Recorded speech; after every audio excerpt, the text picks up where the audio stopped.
जिस परिवार में, दंपति जीवन में आपस में कलह कलेश नहीं होता है, पति पत्नी में, वहां पर लक्ष्मी स्वयं आती है। पंचम स्कंध महाभारत की कथा है। सरोवर के किनारे देव ऋषि नारद, देवराज इंद्र बैठे हुए हैं। आकाश की ओर से एक विमान आता है और सरोवर के तट पर उतर जाता है।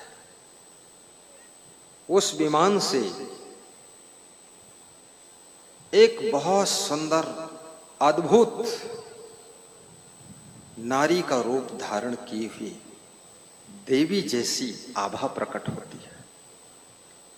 इंद्र कहते हैं, हे नारद, आप जाइए और ये जो आकाश से विमान उतरा है और ये जो नारी के रूप में नारायणी की आभा का दर्शन हो रहा है, इनसे पूछो ये कौन है। नारद जी ने कहा, हे इंद्र, आप जाइए। इंद्र ने कहा, मुझे डर लगता है क्योंकि ये कोई अवतारी आत्मा लग रही है। हे नारद, तुम तपस्वी हो, तेजस्वी हो, आप जाओ। नारद बड़े अदब के साथ जाते हैं और पूछते हैं, हे देवी, आप कहां से आई हो, कहां जाओगी, क्या परिचय है, आप कौन हैं, कहां रहती हैं, सरोवर पर क्यों आई है। उस चमकती हुई आभा ने कहा, हे नारद, मैं तुमको भली भांत जानती हूं, मेरा नाम रंभा है, मेरा नाम लक्ष्मी है। मैं दैत्यों के यहां से रूठ करके आई हूं। इस सरोवर में स्नान करूंगी। ये दिव्य सरोवर है। मैं दैत्यों के यहां निवास करती थी, असुरों के यहां। अब मैं कोई पवित्र घर ढूंढ रही हूं। तो दैत्यों के यहां से क्यों आई आप, क्यों रूठ गई। दैत्यों की स्त्रियां जूठे हाथों से घी निकाल कर खाती है, इसलिए मैं वहां नाराज हो गई। दैत्यों के घर में सामान बिखरा हुआ पड़ा रहता है, कहीं हसिया, कहीं खुरपा, कहीं कुदाल, कहीं कटोरी, कहीं थाली, कहीं तसला, कहीं कढ़ाई। और दैत्यों के यहां बर्तन रात भर जूठे पड़े रहते हैं, सुबह देर में मांजे जाते हैं, झाड़ू बहुत कम लगता है, गंदगी दिखाई देती है। पत्नियां अपने अपने पतियों को गाली देती है और पति शराब पीकर आते हैं, अपनी स्त्रियों को सताते हैं। उनके घर में रोज कलह कलेश होता है। बच्चे माता पिता का कहना नहीं मानते हैं। भाई भाई सब आपस में छल कपट करके लड़ रहे हैं और मेहमानों का आदर नहीं होता है, अतिथि का सत्कार नहीं होता है, अन्न का सम्मान नहीं होता है और रोज घर में लड़ाई झगड़ा होता है। इसलिए मैं उनके घर को छोड़कर चली आई हूं। ऐसे घरों में मैं निवास नहीं करती। नारद, कुछ और पूछना है। हाँ देवी, अब तुम कहां निवास करोगी, कहां जाओगी। पीछे इंद्र खड़े हैं। इंद्र ने आगे बढ़कर कहा, हे देवी रंभा, हे लक्ष्मी, अंबा, तुम मेरे यहां चलो, इंद्रलोक में निवास करो। मैं तुम्हारी रक्षा करूंगा और मैं जैसा वातावरण चाहिए वैसा आपके लिए तैयार करूंगा। इंद्र, मैं तुम्हारे स्वभाव को जानती हूं, इसलिए मैं तुम्हारे यहां नहीं जा सकती हूं, क्योंकि तुम्हारे पास में संयम नियम नहीं है। तुमने बहुत गलतियां किया है। तुम इंद्रियों के गुलाम हो, तुम्हारा मन बहुत चंचल है, मैं वहां भी टिकती नहीं हूं, वहां अल्प समय के लिए आती हूं फिर चली जाती हूं, लेकिन मैं ऐसे घर में रहूंगी जिसके घर में सफाई रहती हो, जिसके घर के बर्तन कपड़े सामान सेटिंग से रखे हों, और जिसके घर की स्त्रियां मीठा बोलती हों और शुद्ध हाथों से चम्मच से घी निकाल करके दूसरों को देती हों और स्वयं भी शुद्धता से लेती हों। अतिथि का सत्कार जहां होता है, जहां स्त्रियां अपने पति को प्रेम करती हैं, और जहां पति लोग अपनी पत्नियों को गाली नहीं देते, मारते नहीं हैं, और जहां पर माता पिता का आदर होता, उनकी पूजा होती है, और जहां पर बच्चे अपने माता पिता के पांव छूते हैं, ऐसे घरों में मैं डेरा डालकर रहती हूं, वहां से कभी विदा नहीं होती। बोलिए सदगुरु भगवान की जय। ये प्रसंग मैंने 25 वर्ष पहले अपने गुरुदेव की श्रीमुख से सुना था, महाभारत के पंचम स्कंद का। याद रखना, महाभारत में केवल कौरव पांडव का युद्ध ही नहीं है, बहुत ज्ञान की बातें हैं, लेकिन किसको पढ़ने का टाइम है। थोड़ा टाइम मिलता भी था तो अब लोग मोबाइल में भिड़े रहते, हर समय बस चालू रहता है। अब तो रामायण भी धीरे धीरे लोगों ने पढ़ना बंद कर दिया है। कितने लोगों के घरों में रामायण है, जरा हाथ ऊंचा करके बताइए। बहुत धन्यवाद, कम से कम है तो रामायण, नीचे कर लो। कितने लोग रामायण को रोज पढ़ते हैं, हाथ उठाइए। हाँ, 10-5 लोग हैं। कुछ लोग तो दिवाली और होली में जब घर की सफाई होती है तो रामायण को झाड़ कर रख देते हैं।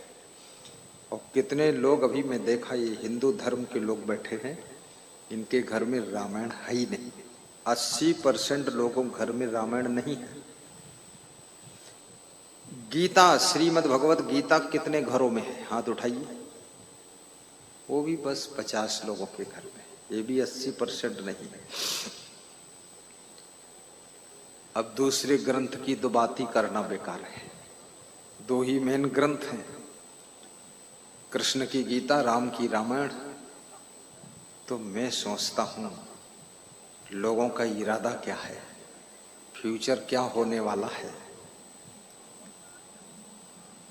चलो, आपके घर में रामायण नहीं है, लेकिन मोबाइल में कितने लोग डेली प्रवचन सुनते हैं। गुरु महाराज का हाथ उठाइए, कमाल है। इनकी संख्या ज्यादा है, ज्यादा है। अब देखिए, काक भुसुंडी जी, सुख कहां है, सबसे ज्यादा सुख कहां है और सबसे ज्यादा दुख कहां है, ये बात बता रहे हैं गुरुड़ जी को। चौपाई गाता हूं, दोहराइए आप भी।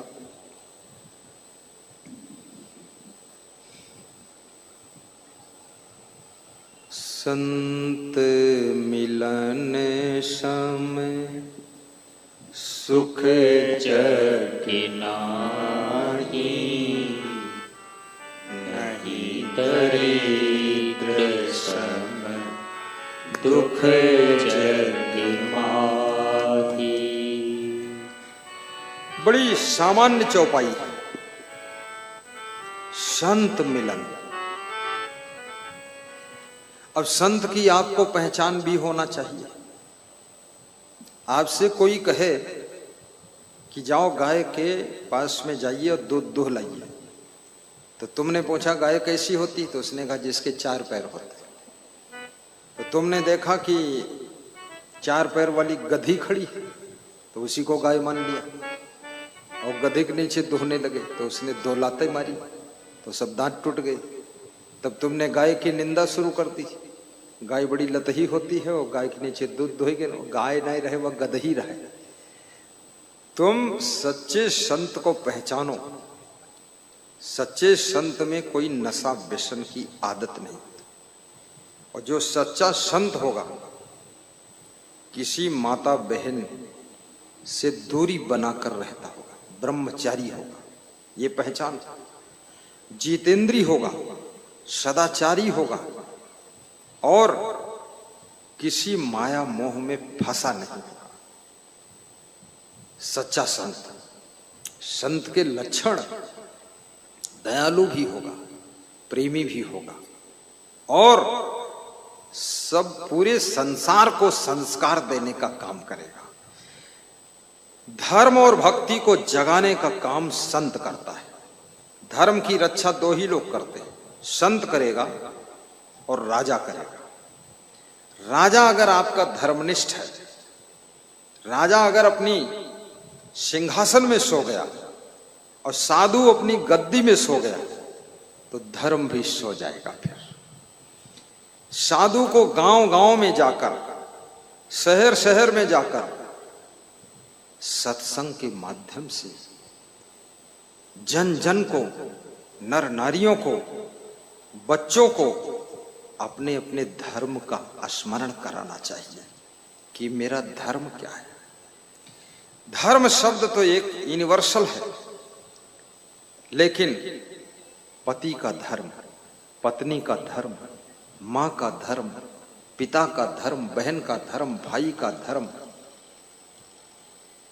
बहू का धर्म, सासू का धर्म, ससुर का धर्म, पड़ोसी का धर्म। पड़ोसी को पता ही नहीं मेरा धर्म क्या है, पड़ोस में क्यों रहता। पड़ोसी पड़ोस में इसलिए रहता है, पड़ोसी पड़ोसी को दुख देता रहता।